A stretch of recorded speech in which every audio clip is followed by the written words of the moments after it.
Hello friend, this is Mukesh from Unacademy. UP PCS platform में आप सभी का स्वागत है। आज हमने टॉपिक लिया है टाइट्स। आज हम टाइट्स बनाना सीखेंगे, टाइट्स के बारे में सब कुछ समझेंगे। क्लियर? चलो भैया स्टार्ट करते हैं अपने लेक्चर को। जैसा कि आपको पता है कि आप अन अकेडमी का ऐप जब डाउनलोड करते हो तो उसके बाद आपको क्या करना पड़ता है, लॉगिन करना पड़ता है। ये लॉगिन अपने आप मोबाइल से भी नंबर से कर सकते हो या इसमें अपनी ईमेल आईडी भी डाल सकते हो। उसके बाद आपको UP PCS UP triple SC जो है गोल चयन करना पड़ता है। जब आपका ये गोल चयन हो जाए तो उसके बाद जो क्या कर सकते हो, आप फ्री लाइव क्लासेस देख सकते हो। बहुत सारी मेरी क्लासेस भी लाइव आती हैं, इकोनॉमिक सर्वे की, आपकी ज्योग्राफी की, पॉलिटी की, इनफैक्ट प्रीलिम्स के सारे सब्जेक्ट की मैं स्पेशल क्लास लेता हूँ जो फ्री ऑफ कॉस्ट होती है। मेरे अलावा अदर टीचर की आप देख सकते हो। ठीक है ना? तो फ्री क्लासेस से भी आप बहुत सारी चीज़ें समझ सकते हो। अगर आपको अच्छी लगती हैं तो उसके बाद आप सब्सक्रिप्शन का भी क्या कर सकते हो, सोच सकते हो। तो अगर आज ही आप इस अनअकैडमी ऐप को डाउनलोड करते हैं और अनलॉक करने के लिए कोई भी अगर आपको कोड मांगे तो वहाँ पे आप MKS लाइव कोड अप्लाई कर देना। कोई भी पैसा नहीं लगेगा फ्री कोर्स में। ठीक है ना? चलो भैया आगे बढ़ते हैं। टाइट्स तो समझते हैं, टाइट्स क्या होता है। आपने देखा होगा कभी भी जो है आपका पीरियोडिक पीरियोडिक मतलब एक समय के साथ कभी कभी आपको लगता है सी लेवल में खूब ज़्यादा उफान आ जाता है, कभी वो शांत रहता है। तो जो ये पीरियोडिक राइस एंड फॉल होता है सी लेवल में, इसी को हम कहते हैं टाइड्स। जनरली ये क्या होता है, दिन में 2 बार होता है। अभी समझाऊंगा दिन में 2 बार क्यों होता है। लेकिन इस टाइड आने का, ज्वार भाटा आने का मेन कारण क्या होता है, सूरज भगवान और मून का अट्रैक्शन। यानी कि सूरज और चंद्रमा का जो गुरुत्वाकर्षण बल है, ग्रेविटेशनल फोर्स है, वह मेन कारण है इन टाइड्स के बनने का। समझ में आया? तो सबसे पहले इमेजिन करो पृथ्वी को। ठीक है? फिर इमेजिन करो आप सन को। क्लियर? ये आपकी क्या हो गई, अर्थ हो गई। ये हो गया मान लेते हैं सन। आपको पता है सूरज के चारों ओर क्या करती है, पृथ्वी चक्कर लगाती है इस तरीके से। और पृथ्वी के चारों ओर चक्कर कौन लगा रहा है, चंद्रमा, जिसको आप मून बोल सकते हो। ये जो है पृथ्वी के चारों ओर चक्कर लगा रहा है। ठीक है ना? तो कभी एक स्टेज ऐसी भी बन सकती है कि तीनों एक ही लाइन में हो। कभी कभी ऐसी स्टेज भी बन सकती है कि तीनों क्या हो, आपके समकोण बना रहे हो। वो स्टेज आगे बनाऊंगा, अभी खाली मैं आपको क्लू दे रहा हूँ। तो कुल मिला के हम देख रहे हैं सन और मून। इसमें सन जो है पृथ्वी से जो दूरी है वो बहुत ज़्यादा है, जबकि हमारे मून उतना दूर नहीं है। तो अगर सन अपना ग्रेविटेशन फोर्स लगा रहा है, गुरुत्वाकर्षण बल, और मून भी अपना गुरुत्वाकर्षण बल लगा रहा है, लेकिन पृथ्वी पे प्रभावी सबसे ज़्यादा कौन सा होगा, चंद्रमा का। क्यों? क्योंकि चंद्रमा हमारी पृथ्वी के पास भी है। भले ही सन हमारे से कितना बड़ा हो साइज में, लेकिन वो दूर भी तो है। समझ में आया? तो हमेशा याद रखना कि भैया मून का ग्रेविटेशन फोर्स क्या है, ज़्यादा बड़ा कारण है टाइड आने का सन के गुरुत्वाकर्षण बल के क्या कहते हैं तुलना में। होते तो दोनों यूज है। ठीक है ना? अभी मैं आगे दिखाऊंगा। और एक दूसरा फैक्टर भी काम करता है जिसको हम सेंट्रीफ्यूगल फोर्स कहते हैं, जो हमेशा ग्रेविटेशनल पुल के, यानी ग्रेविटेशनल जिस दिशा में लगेगा गुरुत्वाकर्षण बल, उसके उल्टी दिशा में लगेगा, क्योंकि उसको बैलेंस करना पड़ता है। अभी बैलेंस क्या होता है अभी मैं आपको समझाता हूं। ये सबको समझ में आ गया जो लिखा हुआ टाइड में? ठीक है, आगे बढ़ते हैं। देखो ये हमारा क्या है, सन। ठीक है? ये है आपका अर्थ। ये मैंने पृथ्वी पूरी गोल बना ली। अब आपको पता है कि पृथ्वी के चारों ओर चंद्रमा चक्कर लगाता है। मान लेते हैं मून अभी इस पोजीशन पे आ गया है जिसको हम चंद्रमा कहते हैं। ठीक है? तो सबसे पहले देखो यहाँ पे इस पॉइंट की मैं बात कर रहा हूँ, ध्यान से देखना। इस पॉइंट पे इस दिशा में जो है चंद्रमा अपना गुरुत्वाकर्षण बल लगा रहा होगा, इसी दिशा में सूरज भी अपना गुरुत्वाकर्षण बल लगा रहा होगा। ठीक है? तो दोनों एक ही दिशा में गुरुत्वाकर्षण बल लगा रहे हैं। ठीक है? अब आपने एक नियम पढ़ा होगा, क्रिया के विपरीत प्रतिक्रिया। अगर कोई फोर्स इस दिशा में लग रहा है तो उतना ही बल इसको बैलेंस करने के लिए इस दिशा में क्या लगेगा। लेकिन वो गुरुत्वाकर्षण बल की फॉर्म में नहीं होगा, वो किसकी फॉर्म में होगा, सेंट्रीफ्यूगल फोर्स की फॉर्म में होगा। क्या ये बात समझ में आ गई? अब यहाँ पे जो ये गुरुत्वाकर्षण बल लग रहा है तो क्या कर रहा है, ये पृथ्वी को अपने पास खींच तो नहीं ले रहा है, डिस्टेंस तो उतनी मेंटेन है। लेकिन यहाँ पे जो भी इस पॉइंट पे जो भी वाटर बॉडी है समुद्र जैसी बड़ी बड़ी, उनके पानी को क्या कर रहा है, आकर्षित कर रहा है। तो इसलिए वो क्या करते हैं, पानी आपको ऐसे उठा हुआ ज्वार की फॉर्म में, टाइड्स की फॉर्म में दिख जाता है। और जितना मैग्नीट्यूड से इतना यहाँ उठा होगा, उतना ही इसके विपरीत इस पॉइंट पे भी इधर की दिशा में उठा होगा। तभी तो भैया क्रिया के प्रति प्रतिक्रिया होगा। यानी कि एक टाइम पे अगर पॉइंट ए पे टाइड आ रही है, तो यहाँ पे जो पृथ्वी पॉइंट बी पे जो भी शहर होगा वहां पे भी टाइड आएगी। क्लियर, समझ में आ गया। और आपको पता है कि पृथ्वी भी अगर रही है अपनी एक्सिस पे चक्कर लगा रही है, 24 घंटे में पूरा एक चक्कर लगा देती है। यानी कि अभी जो ए है, ठीक है ना, 12 घंटे बाद इस पॉइंट पे ये बी आ जाएगा और ए वाली जगह पे बी चले जाएगा। तभी तो भैया क्या होगा 12 घंटा, क्योंकि 24 घंटे में तो घूम फिर के फिर से ए आ जाएगा। यानी कि जब 12 घंटे बाद जब आपका बी ए की तरफ आ जाएगा और ए बी की तरफ आ जाएगा, तो क्या होगा, बी पे भी ऐसी क्या होगा, आपकी टाइड आएगी, और उसका उल्टे पार्ट ए पे भी टाइड आएगी। ठीक है, 12 घंटे हो गया, और अगले 12 घंटे में क्या होगा, दिन पूरा क्या हो जाएगा, खत्म हो जाएगा, यानी 24 घंटे पूरे हो जाएंगे। यानी कि शुरुआत में यहाँ पे टाइड आई थी तो यहाँ पे भी टाइड आई थी, एक और एक कितनी हो गई, 2 टाइड हो गई। ठीक है, 12 घंटे बाद फिर से इसी पॉइंट पे टाइड आएंगी, 2 और 2 4, तो टोटल कितनी हो गई 4। लेकिन एक पॉइंट पे कितनी बार, 2 बार टाइड आई। समझ में आया। तो इसलिए तो हम कहते हैं कि एक पॉइंट पे टाइड कितनी बार आती है, जनरली 2 बार आती है एक दिन में। किस किस को ये बात समझ में आई, किस किस को नहीं आई? नहीं आई तो फिर से एक और मैं ट्राई मारता हूं। ये हमारी पृथ्वी है जो अपने एक्सिस पे भी घूम रही है 24 घंटे पे। अभी यहाँ पे ए पॉइंट है जिसपे क्या है, मून और सन के गुरुत्वाकर्षण के कारण क्या है, टाइड आई है। तो इसी के उल्टा यहाँ पे जो बी पॉइंट होगा वहां पे भी टाइड आई होगी। इधर आइए सेंट्रीफ्यूगल सॉरी ग्रेविटेशनल फोर्स से, और इधर आइए सेंट्रीफ्यूगल फोर्स से। ठीक है, लेकिन जैसे ही 12 घंटे होंगे तो ये वाला पॉइंट क्या आ जाएगा, आगे आ जाएगा यहाँ पे, और ये वाला पॉइंट पीछे चले जाएगा, तो फिर से यहाँ पे वो टाइड आएगी। क्लियर, ठीक है। यानी कि जो ए पॉइंट 12 घंटे बाद यहाँ पे आ गया होगा, तो वो भी तो क्या कर रहा होगा, हाई टाइड ही महसूस कर रहा होगा, नहीं होगा? तो पॉइंट ए पे हमें कितनी बार टाइड दिखेगी, 2 बार दिखेगी। दिखेगी नहीं दिखेगी, यही तो मैं कह रहा हूँ। समझ में आया? अब पीछे वाली स्लाइड को पढ़ो। Periodic rise and fall of the sea level once और ट्वाइस ए डे, 2 बार होता है। क्यों होता है, अब समझ में आ गया? क्लियर, अब कभी मत भूलना।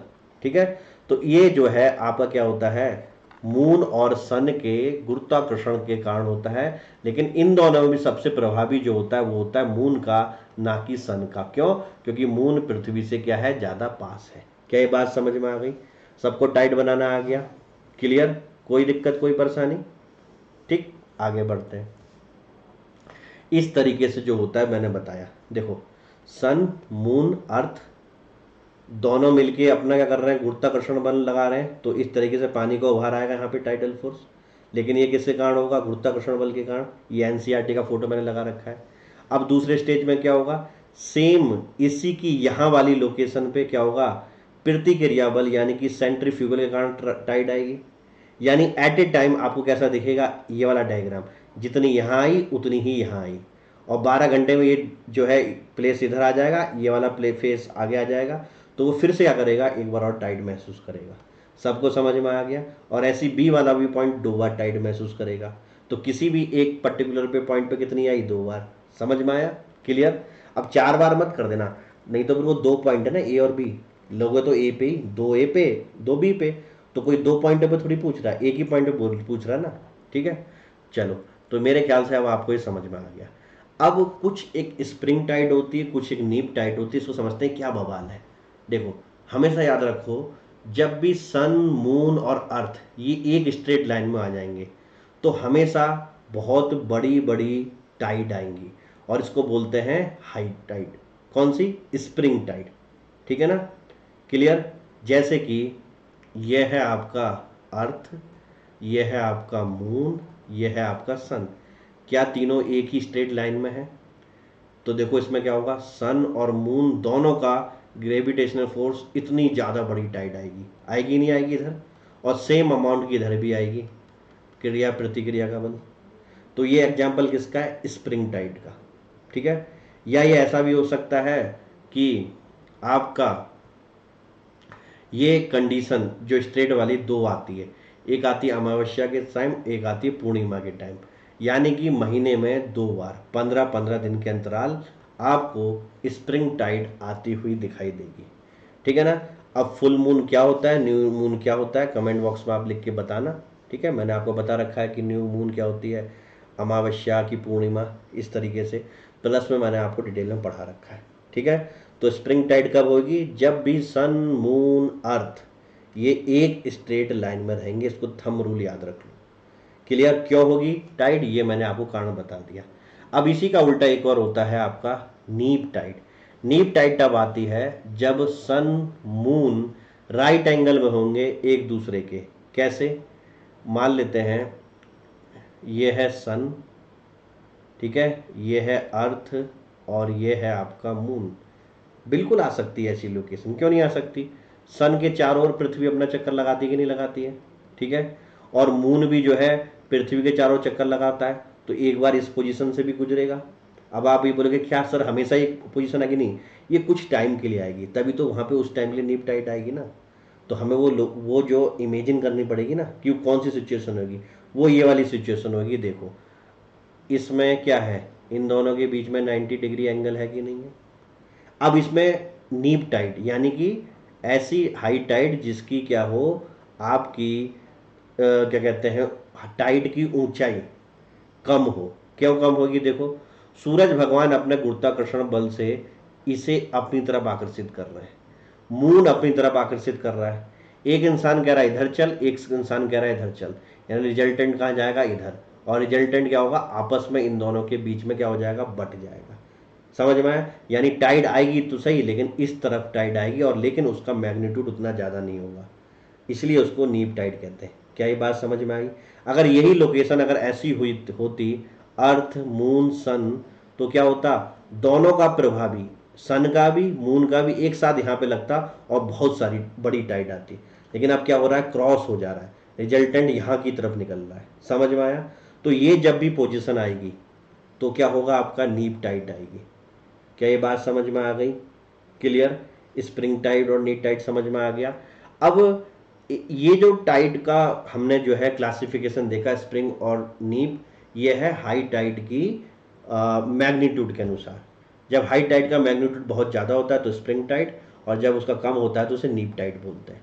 अब एक तरीके से और क्लासिफिकेशन होता है नंबर के अनुसार, जैसे फ्रीक्वेंसी एक दिन में कितनी बार आता है। तो जब भी सेमी डायरोनल टाइड हो, इसका मतलब समझ लेना कि 2 high 2 low tide each a day, यानी एक दिन में 2 हाई टाइड आएंगी और 2 लो टाइड आएंगी। क्या ये बात समझ में आ गई। उसको बोलते हैं सेमी डायरोनल टाइड। डायरोनल टाइड का मतलब एक हाई टाइड और एक लो टाइड ईच डे। ठीक है, यानी एक दिन में एक हाई टाइड आएगी, एक लो टाइड आएगी। मिक्स्ड मतलब कि कोई भी वेरिएशन हो सकता है, मिक्स, उसका कोई फिक्स रूल नहीं है। तो फ्रीक्वेंसी के आधार पे भी ऐसे बांटा जाता है। इससे बहुत आसान ऑब्जेक्टिव बनता है। सीधे बोलेंगे सेमी डायरोनल टाइड का मतलब क्या होता है, तो 2 हाई टाइड 2 लो टाइड पे टिक लगा देना। डायरोनल टाइड मतलब एक हाई एक लो। समझ में आया। या उसने मान लो पूछा डायरोनल टाइड में कितनी हाई होती है, तो एक हाई होती है तो फिर एक पे लगा देना। टोटल पूछे तो एक हाई एक लो 2 लगाना। ठीक है, ऐसी सेमी डायरोनल में पूछे हाई टाइड कितनी होती है, तो 2 होती है। लेकिन टोटल पूछे तो 2 + 2 4, जिसमें 2 हाई टाइड है 2 लो टाइड है। तो क्वेश्चन की डिमांड के अनुसार आप क्वेश्चन को समझ सकते हो। आई होप आपको वो दोनों डायग्राम समझ में आए होंगे। नहीं समझ में आएंगे तो फिर भी मुझे बता देना, मैं फिर से समझाऊंगा। ये संडे को आपके हर टेस्ट होता है 11 बजे, तो प्लीज़ इस टेस्ट को जरूर दीजिए। इसमें अगर आपकी रैंक आती है 1 तो आपको पूरी 6 महीने की फीस माफ़ हो जाती है।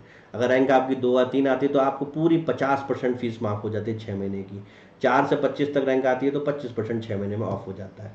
पूरा हिंदी और इंग्लिश मीडियम दोनों के लिए पेपर होता है, 150 क्वेश्चन होते हैं इसमें, फुल लेंथ टेस्ट होता है, और ये 22वां टेस्ट होगा। यानी अब तक हम 21 टेस्ट सीरीज के ऑर्गेनाइज कर चुके हैं।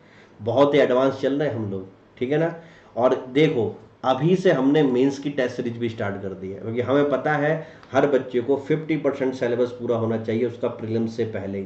प्रीलिम्स के बाद तैयारी नहीं हो सकती उन 3 महीने में बच्चों, और हमने ऑलरेडी ये सब तैयार कर रखा है। इसके लिए आपको प्लस में आना पड़ेगा। इसी तरीके से आर की टेस्ट सीरीज हमने दे रखी है, उसके लिए भी आपको प्लस में एनरोल लेना पड़ेगा। और प्लस में एनरोल लेने का मतलब है कि आपको क्या करना पड़ेगा, MKS live referral code use करना पड़ेगा, जिसमें आपको 10% डिस्काउंट भी मिल जाएगा। और सीधे क्या करोगे, आप UP PCS, UP triple S C किसी भी चीज़ की तैयारी कर सकते हो। 12 महीने और 24 महीने के लिए प्रिपरेशन करो। अगर आप 12 महीने की फीस करते हो तो आप में कंप्लीट प्रीलिम्स है, प्रीलिम्स की टेस्ट सीरीज है, कंप्लीट मेंस है, मेंस की टेस्ट सीरीज है, आपका ऑप्शनल है, ऑप्शनल की आंसर राइटिंग है, और आपका इंटरव्यू क्लासेस है, ऐसे क्लासेस, हिंदी क्लासेस, इन सब के रुपीज़ मात्र 6300 रुपये हैं। ये किसी एक सब्जेक्ट की फीस नहीं है। और एक बार अगर आपने फीस दे दी तो 12 महीने के अंदर जितने भी नए कोर्स आते हैं, जितनी भी नई टेस्ट सीरीज आती हैं, प्रीलिम्स मेंस की, सब में एलिजिबल हो जाते हो। 22 से भी ज़्यादा हमने करा दी प्रीलिम्स की टेस्ट सीरीज, समझ में आया, इस सेशन में। और अभी ये और भी आगे जाएंगी। आप मार्केट में देख लेना प्रीलिम्स की टेस्ट सीरीज कितने की होती है। और 24 महीने की फीस तो केवल 75-60 रुपये, एक चीज़ को कम से कम 4 बार कर लोगे। सिलेक्शन कैसे नहीं होगा, आप समझो इस चीज़ को, ठीक है ना। तो जिस जिसको अगर आप इच्छुक हो तो MKS live referral code apply करके आप अनअकैडमी के प्लस प्लेटफॉर्म पे आ सकते हो। Clear. Thank you very much. ये आपका अनअकैडमी चैनल है यूपी पीसीएस, जिसमें मेरी क्लासेस आती हैं। यूपी ट्रिपल एससी का ये अलग से चैनल है। टेलीग्राम चैनल जो है अनअकैडमी का इस नाम से है, ये लिंक है, आप इससे भी जुड़ सकते हो। वीडियो अच्छा लगे तो लाइक जरूर करो, शेयर जरूर करो अपने फ्रेंड सर्कल में, सब्सक्राइब जरूर कर लेना चैनल को, और बेल आइकन जरूर दबा लेना, जिससे मेरी कोई भी क्लास आए तो उसका नोटिफिकेशन आपके पास आते रहे। क्लियर। तो thank you very much for this nice class. अगली बार फिर से हम किसी और क्लास में आते हैं। Thank you very much.